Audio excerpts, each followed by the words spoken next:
Hello there and welcome once again to The Verdict. I'm Mick Cornett along with Meyers, and we're here every week meeting interesting people and dealing with topical issues. I love the subject of today's show. This is such a good idea. Well, the subject of today's show is culinary medicine. We're going to have Dr. Lori Whelan from the OU-TU School of Community Medicine come talk to us about that. She's involved in that as well as other aspects of the medical practice. I think our viewers will find this different and very interesting. I figure I'm going to learn something, but it may not be what I want to hear.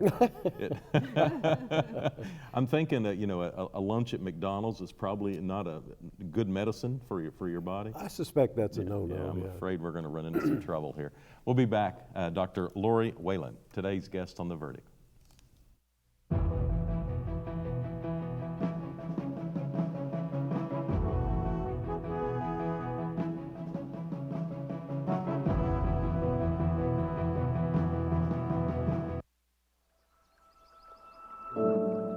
This place is all about the water.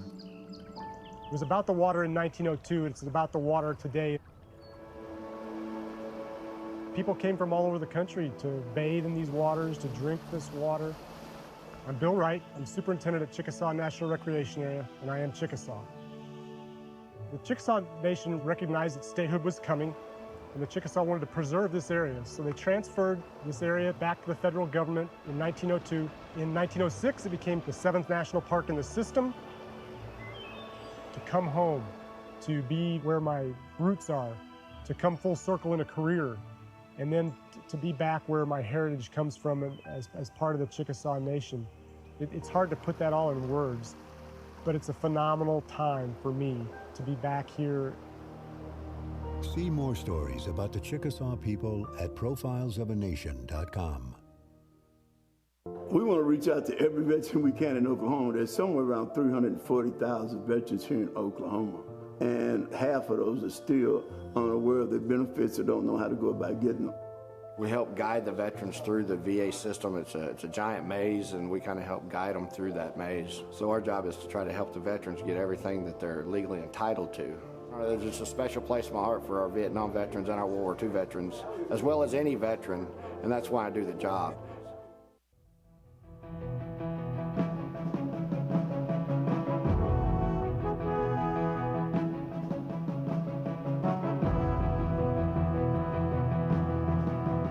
Welcome back to the set of The Verdict. Mick Cornett with Meyers. Kent's going to introduce today's guest. Well, as we talked about in the open, Dr. Lori Whelan is our guest today. Dr. Whelan is with the OU School of Culinary Medicine. She is with the OU-TU School of Community Medicine. She's an associate professor and director of the emergency ultrasound program here in Tulsa. She's board certified in lifestyle medicine and emergency medicine. And this is her first visit to The Verdict. I hope not her last. Sure glad to have you. Yeah. Thank you for having me. Yeah, if you could sum up your message in a paragraph, what is today's show going to be about? What's your work concentrate on? My work is concentrating that food is medicine, and hopefully by the end of our conversation I will have convinced you that. But the most important thing is that food is medicine, and as physicians, if we're supposed to be the experts in medicine, we need to be the experts in food, and that's our mission. So we're not just talking about obesity today or other issues. We're talking about the fact that food can keep us healthier. Food is the medicine. Food is like chemotherapy that you take 4 to 6 times a day, and we need to treat it that way. We need to treat it and respect what we're putting in our bodies and realizing the power of food and that we can use it to heal disease. So whenever time I go to a bookstore, there's hundreds of books on this topic. Yeah. And I always think, well, I'm not going to read all 100 of them, so I'll just go to McDonald's and have lunch. I had an Egg McMuffin today for breakfast because it's only 360 calories. How was I doing on starting my day? What would your grade be? Well, one of the things that we like to stress is the power of plants, and that plant-based diets and getting as many plants in your body as possible is where you're going to get the most health benefits. And most of the data is showing us now that the more you can limit kind of meat, dairy, oil, and the more plants you can get in your body, the healthier you're going to be. A lot of people that may be completely plant-based, and some people it may just be cutting down on the meat and dairy and oil and trying to really increase the plants in their diet. So we would recommend that, even though that was only 360 calories, it had a lot of saturated fat. And the saturated fat's what clogs our arteries. And so those plants are a lot healthier option in the morning that provide fiber, provide nutrients, getting our fruits and vegetables in. And with the recommendations of trying to get as many fruits and vegetables in a day, if you don't even eat any for breakfast, you're going to have a hard time keeping up for the rest of the day. I see. Okay. Your primary audience, I guess, at the med school are med students. And apparently this is a rather unique situation to start presenting this information to future doctors before they have become doctors, in the hopes that they will carry that into their practice. Does that seem to be is that the gist of what you're wanting to try to do? Yes. At the School of Community Medicine, we already had a focus on health disparities and trying to look at not only the patients as a whole, but our community and improving the health of our community. But getting to the nutrition education for medical students is key.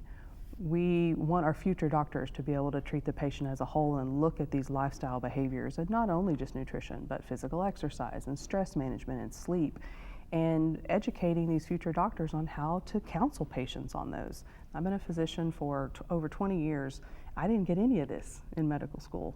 And really focusing on this new generation to try to get to the root cause of some of these diseases, because the way we're treating them now isn't working. Well, there are not all that many programs like yours in the country, are there? We're only one of 4 medical schools in the country that has this as a requirement now for education. So we're very proud that we are on the forefront of this education, and especially in Oklahoma. We're not necessarily just trying to keep the doctors healthier, which we hope would happen, but we're also trying to let the doctors impart this information to their patients. Exactly. We do know that as physicians, there's good literature that shows the healthier we are, the more likely we are to talk about. If we exercise more, we're likely or comfortable to talk about exercise with our patients. If we eat healthy and are getting our fruits and veggies in, then we're more likely to discuss that. Just like when we were smoking, we weren't really good about telling our patients not to smoke. So the healthier we can make our students and our physicians, then we know that that translates. But yes, also the ultimate goal is just that we're healthier, and then we are comfortable talking about this with our patients, and we bring it up every visit. Sounds like the theory behind this is that one of the problems is we're over-medicated. I would definitely agree that. If you think about pills, and pills are supposed to make us healthy, we take more pills in the United States than anyone in the whole world, and we are falling behind. We're not, you would think with all those pills we would be superhuman. We would be so healthy, but we're not, and we're falling behind many countries and multiple health measures. And then if you look at Oklahoma in general, we're 44th in premature mortality. We just did a study and published it last month in the Journal of Oklahoma State Medical Journal, and we looked at Oklahoma in general, the CDC data, and if you look at people that have diabetes and hypertension, less than 5% actually met the minimum fruit and vegetable requirement. So these are the people that need to be eating healthy. They have disease, and we know that if they eat better, we can reverse that disease, and less than 5% of those in Oklahoma that have that are doing it. It's just occurred to me, and I don't know why, to have an epiphany or something, but it seems to me that a citizen in Oklahoma is more likely to follow the advice of their physician than they are of some book they read or something they hear in the newspaper or something. They're going to pay more attention to if their physician tells them that's what they ought to do. I would hope. One of the things I impart to the medical students is that we have power. Usually when your doctor tells you to do something that, oh, my doctor told me I needed to do this. And one of the other more concerning parts is that if we aren't the experts in this, if we're not the experts in food and the experts in nutrition, they're going to go somewhere and get this information, whether it's Barnes & Noble or Pinterest or the internet. They're going to find somebody that's going to tell them a quick way, and it may not even be evidence-based. It may have no evidence. They're just trying to sell a pill or sell a supplement. But our patients are looking for this information, but we need to be the experts. We need to know the literature, know the data, and continue to create literature, continue to study this and find out what is the best way for us to move forward in health and be the experts. And I think that for a long time we've been in the experts in pills and we haven't been the experts in changing the root cause of the problem. Well, does the pharmaceutical industry bear some of the responsibility in this? I think our healthcare system is just based on, you have a disease, we try to find a cure. And I think the pharmaceutical industry has come up with lots of different medications, and we've made so much progress in certain diseases. But if you look at the main thing that's killing Oklahomans, which is diabetes, hypertension, and cancer, these are foodborne illnesses. Think about that for a minute. How do we normally treat a foodborne illness? There's something in the paper every day about, on the news, an E. coli outbreak, a salmonella outbreak, throw away your bag of lettuce, throw away this thing. And we don't spend billions of dollars, from the pharmaceutical companies, don't spend billions of dollars to try to treat the gastrointestinal problem that those foodborne illnesses cause. We spend our time, energy, focus, money on finding the root cause of the problem and eliminating it. We track down where it was bagged and we eliminate that E. coli. But if we apply that same thing to these diseases that we now know are caused by food, diabetes, hypertension, and cancer, and we treat those like foodborne illnesses and stop spending billions of dollars on this end trying to create new drugs to fix it, and spend our time, energy, focus eliminating the problem, which is what we're eating and how we're dealing with our stress, and we're not moving enough. How did you get interested as a as a young doctor in getting into this specialty? Not that young anymore. I've been in the ER. I'm a trained emergency physician. I still work at Hillcrest in the ER, and I'm faculty at OU. So I actually train ER residents how to be ER doctors. And I just noticed over the last 20 years that my job's changed. Yes, I deal with emergencies, but so much of my shift is dealing with chronic disease. We're kind of the canary in the coal mine in the ER. We know what's going on, and my patients are sicker, they're bigger, and they're sicker at younger ages.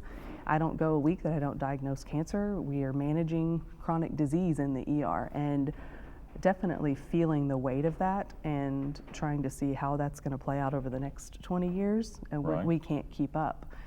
And about 8 years or so, my youngest daughter was born, and she was milk intolerant.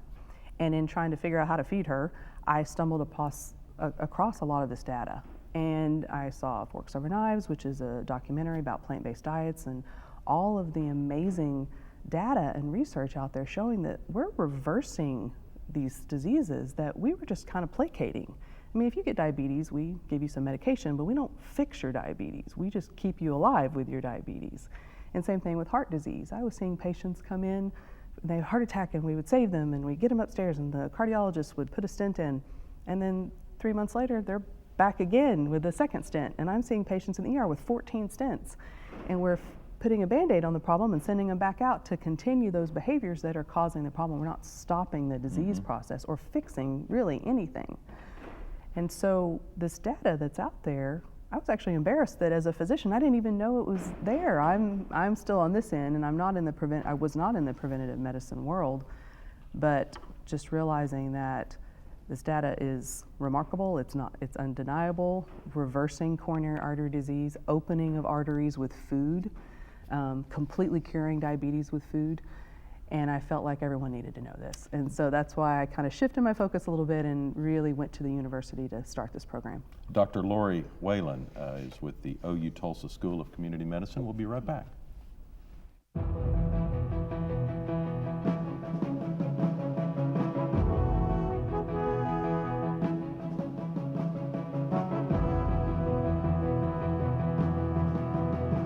OU Law has a history and heritage that are unparalleled. At the University of Oklahoma College of Law, we empower our students to pursue the career of their dreams. We have the highest U.S. News ranking ever achieved by an Oklahoma law school. We are the first law school in the country to launch a college-wide digital initiative, and this year, our competition teams ranked number 2 in the nation. OU Law, generations of excellence, limitless possibilities. The good life comes naturally to Tulsa, where nature's beauty is matched with an eye for aesthetics. A legacy of neighborhoods graced with lawns and landscaping and handsome homes. A place that seems to have patented an ideal lifestyle. Bank First is loyal to the quality of life Tulsa assures its citizens. to the priority placed on education, culture, and growth. Loyal to builders who transform raw land into residential charm. Developers who see opportunity and add vitality to Tulsa's economy. Bank First serves both enterprise and private lives that need a loyal partner. It's how we help nurture this city's very good life. Bank First. Loyal to Oklahoma. Loyal to you.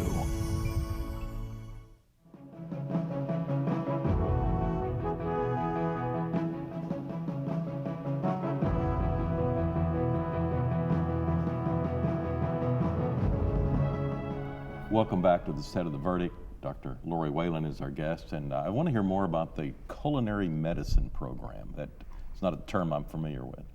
So we're super excited about the program at the School of Community Medicine. We went to the university and said, we want to bring this education to our medical students. Our medical students need to know the power of food and the power that we can change and cure disease with food. The university was very supportive and told us that we needed to pilot a project first. And we started with culinary medicine, which is a combination of cooking and medicine, because we think that food is medicine, and we wanted to provide that bridge. It's one thing to talk about, everybody knows they need to eat healthy, but how do you do it? Okay, you're motivated. I hope I've motivated someone today to go eat healthy and go eat fruits and vegetables, but how do you make kale taste good? How do you cook fruits and vegetables when we're used to eating a certain way? And so having that culinary skills or those culinary knowledge is really that bridge to being successful, especially in Oklahoma when we don't have a lot of healthy grab-and-go options. There's fast food on every corner, and we don't have a lot of restaurants that are able to provide plant-based eating. And so our culinary medicine project was to actually have cooking classes and nutrition education for our medical students, for our residents, for community members, and physicians even, to come in and learn how to cook healthy. So we started the program, and we had to do a pilot, and it was interesting that they told us that we could only do it in the late afternoon, early evening, because the medical students were busy, and it could only be voluntary, and because they were, we couldn't interrupt their schedule. And 100% of the medical students showed up for these voluntary classes, cooking classes. Mm-hmm. They're held at the Tandy YMCA, the new beautiful healthy table teaching kitchen. And when we went to the university and said, these medical students want this education, they need this education. And so within 2 short years, we were able to make a full course, which is a lifestyle medicine course for the medical students. So the medical students that just started this August are taking this mandatory course, and they're getting 40 hours. No longer voluntary. No longer voluntary, because they were already coming anyway. So now we are legit, and we are one of 4 medical schools in the country that has this curriculum. And so they get nutrition education, they're getting education on sleep and physical activity and stress management, healthy relationships, tobacco and alcohol cessation. So all of those, 40 hours of didactics for our medical students. And then we go to the Tandy Y and we do cooking classes. And we have had 130 cooking classes in the last 2 years for medical students, for residents, for community members, for OU faculty and staff. What kind of attendance do you get at those classes? We usually full. I mean, they're mostly sold out. We are having a lot of classes in the spring as well that are open to the public. So anyone can go onto our website and sign up for classes that are for patients. We want patients to come in and actually learn the same things that the doctors are learning. We're learning from a professional chef. OU hired Chef Valerie Carter. She's the first chef ever hired by the University of Oklahoma, and she will be full-time. She's been part-time, and because our number of classes have grown so much that she'll be full-time starting in July. And what do you hope to accomplish by this program? We hope to get people to eat more fruits and vegetables. That's the main goal, and we like to get people cooking at home, because we know that if you make your own food, you have more control over the ingredients. But at the end of the day, we want people eating as many plants as possible and cut down on the meat, dairy, and oil. So the idea is if we can get doctors to practice this in their own lives, in their own families, it'll be a higher likelihood that they will pass it on to their patients, as opposed to prescribing a pill for this and a pill for that. And there's obviously many diseases that we still require medication, but I think the goal is that every single treatment plan should have some sort of lifestyle goal. You know, being comfortable to talk about your diabetes and hypertension, but say, okay, so today let's talk about your diet. Let's go through how many sugar sweetened beverages do you drink a day? How many fruits and vegetables are you getting? And making sure that we are at least bringing it up and talking about it at every single visit. It used to be among the uninformed a badge of honor of medical students about how they work 24 hours or in their internships or residencies, as the case may be. Is that sleep deprivation still going on? Medical education has evolved quite a bit to try to work around the fact that our patients come in. I mean, I work nights this weekend in Hillcrest ER, and so it is, unfortunately, patients get sick 24 hours a day and they need 24-hour care. But we have tried to work around that as much as possible to do shift work and change schedules to where we make sleep more of a priority. But even taking that one step further, our medical students this year have gotten 3 hours of lecture on the importance of sleep and how to do sleep hygiene within themselves and tips and tricks to get better sleep. And they actually wore sleep rings this fall that actually tracked their sleep. And so they were actually able to see how their lifestyle changes affected their sleep and how sleep affected their lifestyle changes. They didn't sleep through the classes. They did not sleep through the classes. But yes, unfortunately, it is still a necessary evil to have some of the hours just to take care of patients. But we are trying to bring that focus back that sleep is a priority and what can we do to make sure that we are getting adequate sleep and our patients are, and bringing it up and just talking about it. Are these being presented only to the Tulsa physicians in training? Yes, sir. Currently, right now, we are, because we're with the School of Community Medicine and that's our focus. So right now we're only working with the Tulsa medical students. What about allergies? A lot of Oklahomans suffer from airborne allergies and other types of allergic reactions. Can your diet help you with those types of seasonal allergies as well? We do know that a lot of people, their diet can affect lots of things. And so yes, if they have, their immune system can be in a state of inflammation, and we know that there are some foods that are more pro-inflammatory and there are some foods that are less inflammatory. So the healthier your body is, then the more likely you are to fight off all kinds of diseases. Now, if there's a specific food that's going to completely eliminate seasonal allergies, not that I'm aware of, but I think definitely being healthier in general is going to help you fight off disease and help you fight off any environmental allergen. What is the Tulsa Veg Fest 2020? And how will you all be involved in that? Last year was the inaugural Veg Fest. It's just a festival that they had at the Guthrie Green that promotes healthy living, plant-based diets, lots of vegetables there, lots of restaurants that promote, healthy eating were sponsored there. They had a panel of physicians talking about healthy eating, healthy exercise, and so this year in April will be the second Veg Fest. They have these all over the country, and so last year we had a booth where our medical students were providing free blood pressure screenings and diabetes screenings, and then we had a booth where we were signing people up for our cooking classes. Okay. About 30 seconds left. I'll give you an opportunity to speak to Oklahomans about some baby steps they can take to improve their health through better eating. I think the main thing is trying to just get as many fruits and vegetables in your day as possible.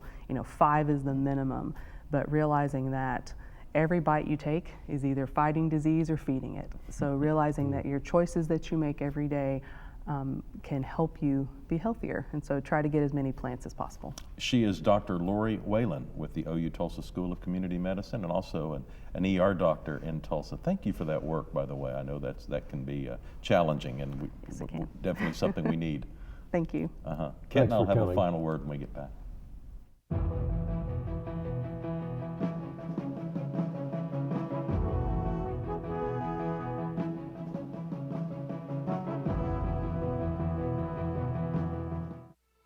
It used to be okay in teachers' lounges.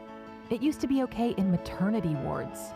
It was okay in sporting arenas, college campuses, and office spaces. But now that we understand the deadly dangers of secondhand smoke, that's not okay anymore. So why is it okay that thousands of employees are exposed to it every day at work?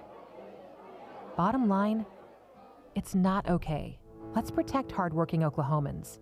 Join the fight at stopswithme.com. All children deserve a life of hope and love, but sometimes they experience a life of pain, neglect, and abuse. When that happens, each child deserves all the quality assistance and representation that can be offered in our legal system. For more information, call 23-CHILD.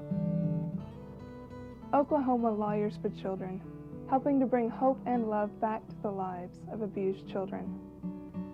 You will always be mom and dad to me. I really think people are so unaware of the number of kids waiting just in Oklahoma. And I think if more people knew that those children were out there waiting, I think that just by the way we live our lives and the people we talk to, that maybe we can help encourage adoption from Oklahoma.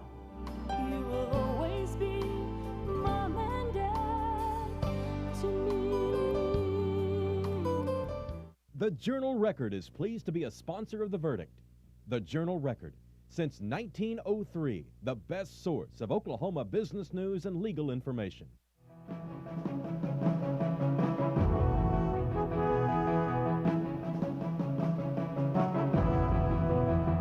Welcome back to the set of The Verdict. Mick Cornett with Kent Meyers. We had Dr. Lori Whelan on the show today.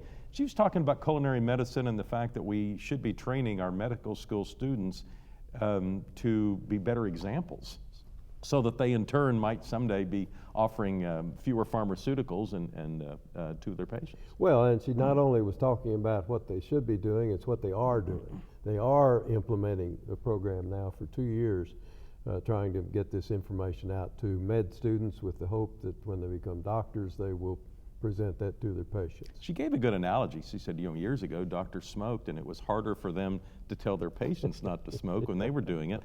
And I think in today's world, that's probably not the issue it once was.